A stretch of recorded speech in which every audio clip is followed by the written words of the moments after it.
Boa tarde, pessoal. Bem-vindos ao canal Dossiê Oculto, onde desvendamos as histórias mais inacreditáveis da nossa história.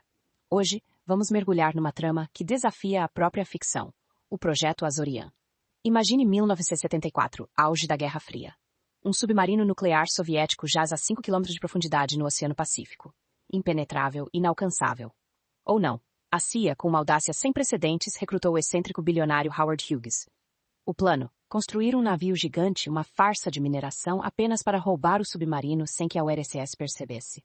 Uma operação de roubo submarino que mudaria o jogo da espionagem. Preparem-se, porque a verdade é muito mais estranha. Para entender a dimensão dessa ousadia, voltemos ao contexto da Guerra Fria. O ano era 1968. A Guerra do Vietnã fervia, e a tensão nuclear entre a URSS era palpável.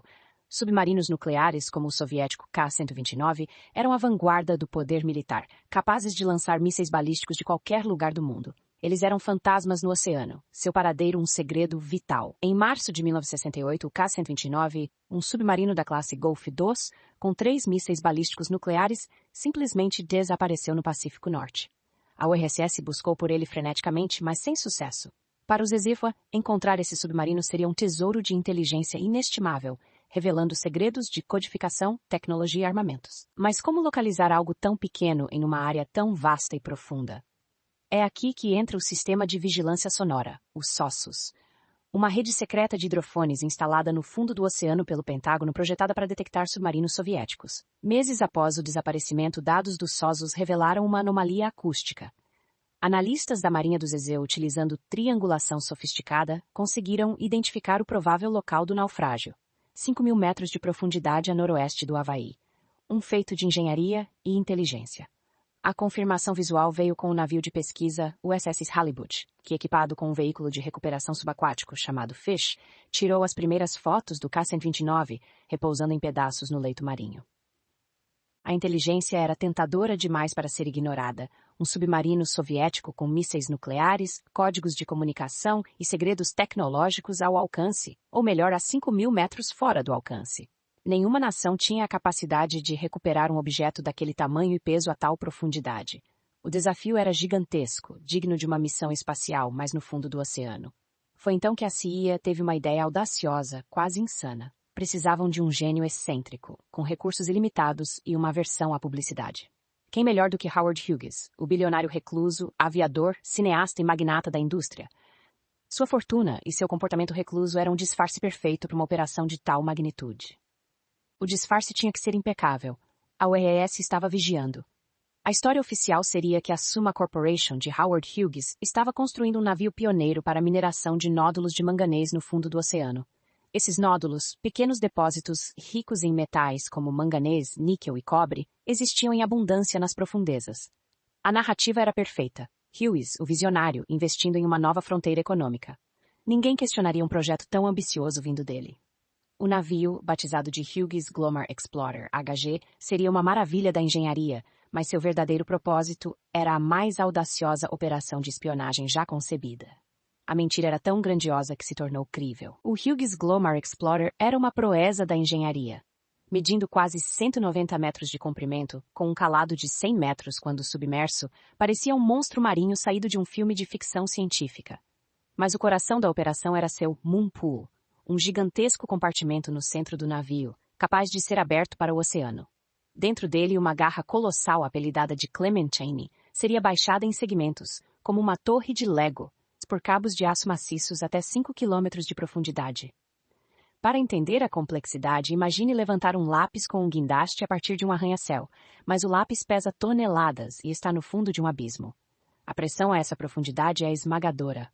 Em junho de 1974, o Glomar Explorer zarpou para o Pacífico, disfarçado em sua missão de mineração. Mas os soviéticos não eram tolos. Rapidamente, navios de pesquisa e reboque da Marinha Soviética, como o Chazma e os Retensk, apareceram no horizonte.